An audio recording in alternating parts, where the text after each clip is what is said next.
Hello everyone. তো আজকে আমরা কয়েকটা পলিমারের কোয়েশ্চেন নিয়ে আলোচনা করব। তো প্রথম কোয়েশ্চেনটা কি আছে আমরা দেখে নিই। যে পলিমারটি সংঘনন পলিমারাইজেশনের ফলে উৎপন্ন হয় তা হলো, তোমরা চাইলে পজ করে দিয়ে ভাবতে পারো অ্যান্সারটা কী হবে। তো এর অ্যান্সার হবে ডি, দ্যাট ইজ পলিএস্টার। আচ্ছা, কোয়েশ্চেন নাম্বার 2 কী বলেছে, কার্বলিক অ্যাসিড দিয়ে যে পলিমারটি প্রস্তুত করা যায় সেটি কোনটা হবে? Option B, that is Bakelite.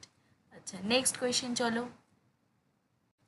চলো এবার তৃতীয় কোশ্চেন কি বলেছে, সেটা হচ্ছে কোন পলিয়েস্টার থেকে তৈল রূপান্তরিত অ্যালকিড রেজিন উৎপন্ন হয়?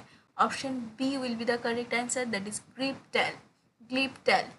আচ্ছা, নিচের কোন যৌগদ্বয়ের আর্দ্র বিশ্লেষণ এবং পলিমারাইজেশন প্রক্রিয়ায় সিলিকন তেল পাওয়া যায়? Option b will be the right answer, trimethyl chlorosilane ও ডাইমিথাইল ক্লোরোসিলেন।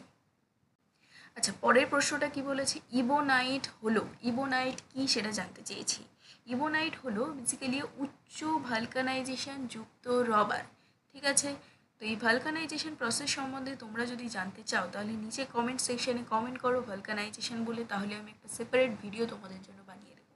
কারণ ভালকানাইজেশনটা কাইন্ড অফ ইম্পর্টেন্ট টার্ম, আর এটা কী পদ্ধতি সেটা নিয়েও আলোচনা করে দেবো। আচ্ছা, নেক্সট কোয়েশ্চেন বলেছে টায়ার প্রস্তুতির জন্য ব্যবহৃত রাবারের দৃঢ়তা বৃদ্ধিকারক হিসেবে নিচের কোনটি ব্যবহৃত হয়? Option D will be the right answer, carbon black. আচ্ছা, এবার চলো পরের কোয়েশ্চেনে, রাবারের ভালকানাইজেশন প্রক্রিয়ায় প্রভাবক হিসাবে ব্যবহৃত হয়, পজ করে অ্যান্সার দেওয়ার চেষ্টা করো। অ্যান্সার হবে zinc oxide, that is ZnO।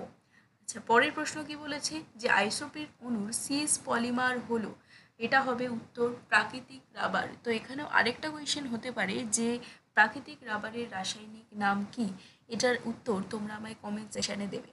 আচ্ছা, পরের কোয়েশ্চেনটা হলো প্রাকৃতিক রাবারকে উত্তপ্ত করে ভালকানাইজেশন করা হয় কার সঙ্গে? অ্যান্সার হবে সালফারের সঙ্গে বা এসের সঙ্গে। ঠিক আছে, ভালকানাইজড রাবারের ক্ষেত্রে কোন তথ্যটি সঠিক নয়? আচ্ছা, ভালকানাইজেশন করাই হয় কারণ হচ্ছে প্রাকৃতিক রাবারের স্থিতিস্থাপকতা বৃদ্ধি করার জন্য। তাই option C will be the correct answer, but this statement is wrong. ঠিক আছে, বোঝা গেল? তো আজকে এই অবধি। Thank you so much for watching. Tata.